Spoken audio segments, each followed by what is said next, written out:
छोटी कलाई से जीता था ब्रॉन्ज मेडल, ओलंपिक में कर दिया था देश का नाम रोशन। पहले टीएमसी और अब बीजेपी में आने वाले लिएंडर पेस की कहानी। क्यों छोड़ा ममता दीदी का साथ, बाबुल सुप्रियो के जाने का बीजेपी ने हिसाब किया बराबर, दीदी के पैरों तले खिसकी जमीन। बंगाल के चुनाव में पेस का इस्तेमाल करेगी बीजेपी, स्टार पावर के दम पर होगा बंगाल में इलेक्शन, पेस की ज्वाइनिंग ने दिए संकेत। टेनिस लीजेंड लिएंडर पेस ने पश्चिम बंगाल की राजनीति में वो धमाका किया है जिसने दीदी ममता बनर्जी की नींद उड़ा दी है। टीएमसी को छोड़कर पेस अब बीजेपी के खेमे में आ चुके हैं।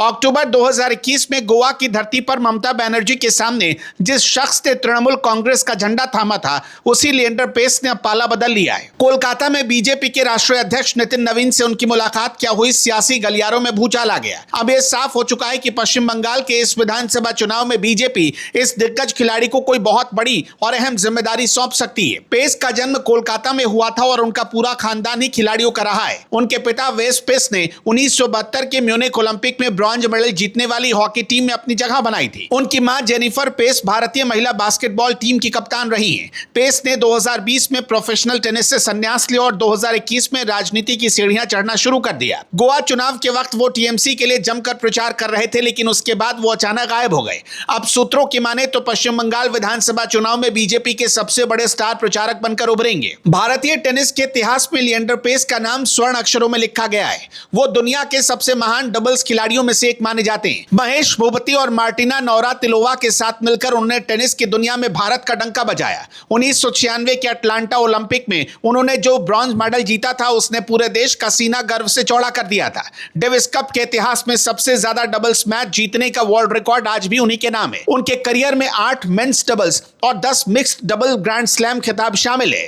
खेल जगत में उनके इस अतुलनीय योगदान के लिए भारत सरकार ने उन्हें राजीव गांधी खेल रत्न और पद्म भूषण जैसे सर्वोच्च सम्मानों से भी नवाजा था।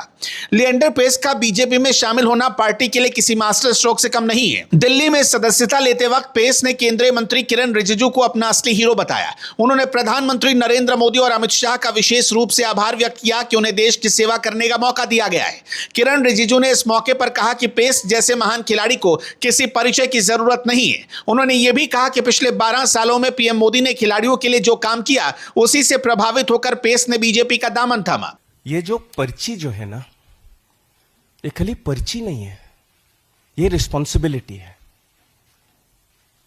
40 साल से मैं देश के लिए खेले, डेविस कप में, ओलंपिक्स में, मां का नाम बढ़ाने के लिए, पापा का नाम बढ़ाने के लिए, फैमिली का नाम बढ़ाने के लिए और देश का नाम बढ़ाने के लिए। अभी ये जो नया खेल जो मैं लिए और मौका मिले हमारे भाई से कि अभी देश के लिए सेवा करने के, यूथ के लिए सेवा करने के लिए, हमारे समझ में खेलो इंडिया मूवमेंट टॉप स्कीम बहुत बढ़िया मूवमेंट है। किरण रिजिजू जो हमारे समझ में सबसे बेस्ट स्पोर्ट्स मिनिस्टर बने थे, टोक्यो ओलंपिक्स के तैयारियां किरण रिजिजू ने, उस नरेंद्र मोदी जी ने किरण रिजिजू को रिस्पॉन्सिबिलिटी दी है। और इस जो रिस्पॉन्सिबिलिटी ने ये मानुष, ये इंसान जो लिए, मुझे पता है कि कितना पैशन के साथ सर ने किए। कई एथलीट्स को वीजा नहीं मिल रहे थे, कई एथलीट्स को कोविड टेस्ट का इंजेक्शन नहीं मिल रहे थे, कई एथलीट्स को कोविड इंजेक्शन एंटीवायरस नहीं मिल रहे थे, सर ने ऑर्गेनाइज किए हैं। जो लोग 80 और 90 के दशक में पले बढ़े हैं वो जानते हैं कि पेस का मतलब क्या है। जब वो टेनिस कोर्ट पर उतरते थे तो लोग भारत में टीवी स्क्रीन से चिपक जाते थे।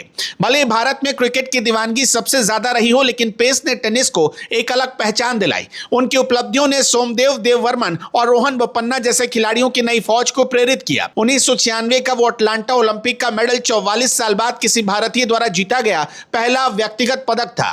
पेस ने साबित किया कि भारतीय खिलाड़ी किसी भी दुनिया के मंच पर अकेले दम पर जीत हासिल कर सकते हैं। अटलांटा की उस जीत की कहानी भी उनके अटूट समर्पण और 4 साल की कड़ी मेहनत की कहानी थी। 1992 की बार्सिलोना ओलंपिक की असफलता के बाद पेस ने खुद को पूरी तरह बदल लिया था। उन्होंने ऊंचाई वाले इलाकों में जाकर अभ्यास करना शुरू किया ताकि वो हर मुश्किल परिस्थितियों के लिए तैयार रहें। उस वक्त उनकी वर्ल्ड रैंकिंग 126 थी और उन्हें वाइल्ड कार्ड एंट्री के जरिए टूर्नामेंट में जगह मिली थी, लेकिन किस्मत ने उनका साथ दिया और उन्होंने दुनिया के दिग्गजों को धूल चटा दी। उनका सबसे यादगार मुकाबला ब्रॉन्ज मेडल के लिए फर्नांडो मेलिगिनी के खिलाफ था।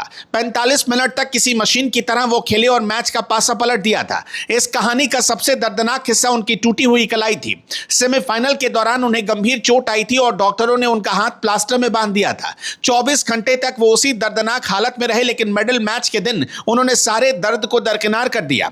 उन्होंने साबित कर दिया कि असली जीत शरीर से नहीं बल्कि फौलादी इरादों और दिमाग से जीती जाती है। लिएंडर पेस की निजी जिंदगी भी किसी फिल्मी ड्रामे से कम नहीं रही। बॉलीवुड की परदेश गर्ल महिमा चौधरी के साथ उनका 6 साल तक अफेयर रहा और वो लिव इन रिलेशनशिप में रहे, लेकिन बाद में उनका ब्रेकअप हो गया और खबरें आई कि पेस की जिंदगी में रिया पिल्लई की एंट्री हो चुकी है। रिया पिल्लई जो कि संजय दत्त की पूर्व पत्नी थी, उनके साथ भी पेस का रिश्ता लंबा चला। 2005 में उनकी एक बेटी अयाना पैदा हुई, लेकिन 2014 में यह रिश्ता भी कड़वाहट के साथ खत्म हो गया जब रिया ने पेस पर डोमेस्टिक वायलेंस का गंभीर आरोप लगाया और गुजारा भत्ता मांगा। पेस ने उस वक्त अदालत में दलील दी थी कि उनकी कभी शादी हुई ही नहीं, इसलिए वो पैसे नहीं देंगे, लेकिन कोर्ट ने उनकी एक न सुनी। रिया के बाद पेस का नाम अभिनेत्री किम शर्मा के साथ जुड़ा। 2021 में उनकी कुछ तस्वीरें भी वायरल हुई और लगा कि पेस अब अपनी लव लाइफ को लेकर गंभीर हैं, लेकिन कुछ ही समय बाद उनके ब्रेकअप की खबरें भी सामने आ गई। अब इन विवादों को पीछे छोड़कर पेस राजनीति में नई पारी की शुरुआत करने जा रहे हैं। वैसे बंगाल की राजनीति में स्टार पावर का इस्तेमाल कोई नई बात नहीं है। एक समय था जब बीजेपी बंगाल में सौरव गांगुली को इसी तरह प्रोजेक्ट करना चाहती थी।